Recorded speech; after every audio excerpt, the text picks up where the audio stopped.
Hi, today we're going to be looking at Visions of Endless Hopes by Bill Nelson. It's an acoustic piece. I'm going to stay true to that by using a Martin guitar, HD20AV, Mesa Boogie Mark IV amp and an effects pedal. I'll play it, the first section, and then we'll show you how it's done. Okay.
First thing to note is that this is a drop D tuning, so you need to tune your 6th string down to a D, just like the 4th, but an octave lower than the 4th. And whenever you hear this sound, which is how the piece starts, you always know you're in with a drop D tuning, and that's a simple rake downwards like that, the D chord. And then we move into a section where it kind of illustrates Bill Nelson's sort of continuing fascination with the D major 7th chord. And it's very simply, if you remember from Crying at the Sky, you find a D major 7th chord by finding the root and then going down half a tone, a semitone. So for a D, you're looking for a magic C sharp, and for a G, you're looking for a magic F sharp. And that's what the first two chords are here.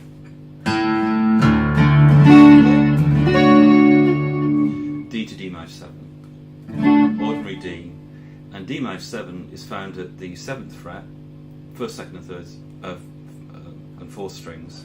So you get an A, a D, F sharp, and you find the C sharp, the magic note, here at the 9th fret, okay, on the 1st string.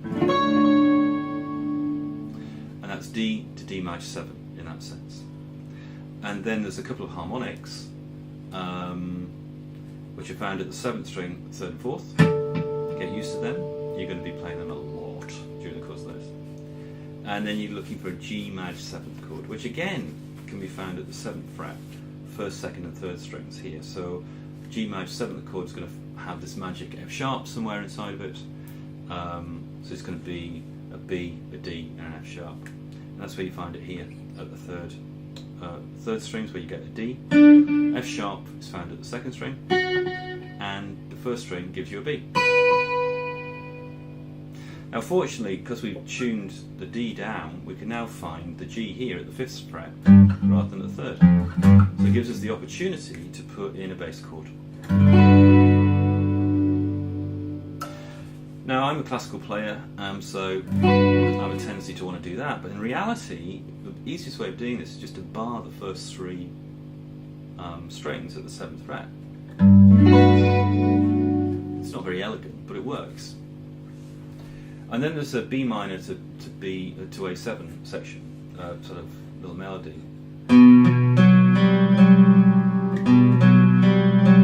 which is simply B, 5th string, 2nd fret, F sharp, 4th string, 4th fret, and then the open G.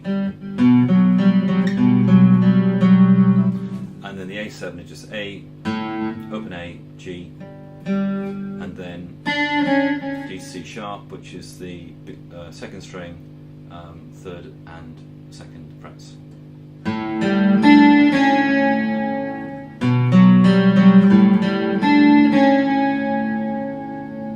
There's a little run up, and that's repeated from the G, but obviously starting on this 5th fret here.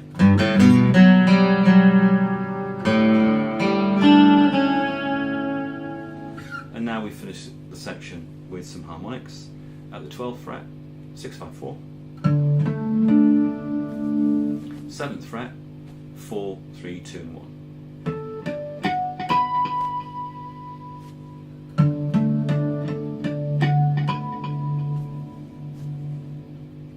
And that's repeated a couple of times in the album track version of it. There are various ways of doing this.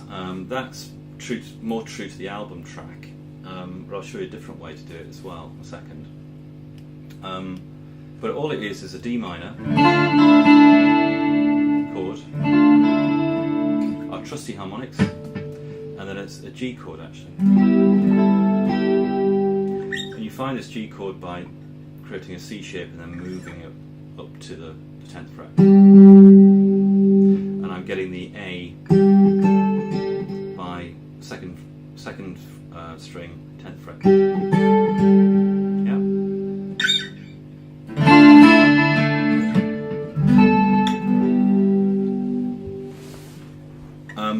And then the next bit is interesting. So G to G minor 7th really, but where you find it in the structure of it is slightly different. And you get these harmonics in between. So it sounds like this.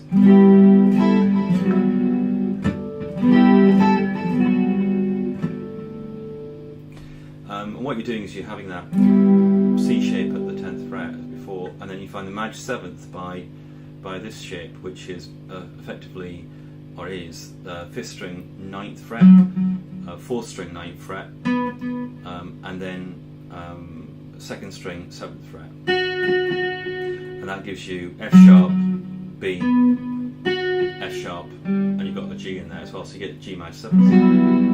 Yeah?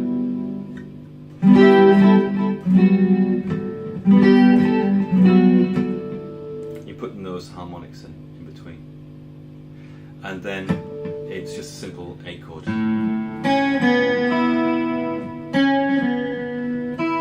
Yeah? C sharp, B, 2nd fret, 2nd string. Now a different way of doing this is actually up here. G you get obviously on the 5th fret on the 6th string, and another G here on the 3rd fret of the 1st string, and you just do this. Keep the same shape. Move down a semitone like that.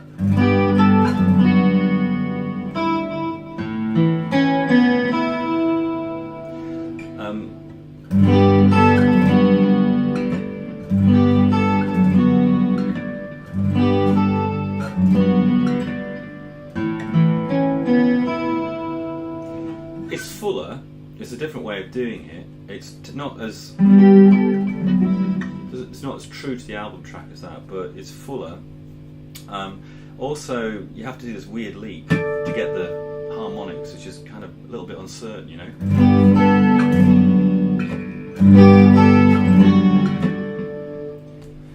But it's a different way of playing it.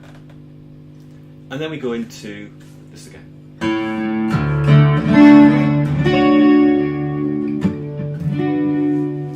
And the piece ends with the harmonics. And that's it. That's Visions of Endless Hopes by Bill Nelson. It's a very nice little acoustic piece. I always enjoy playing it. And I hope that you do as well now. Thanks very much.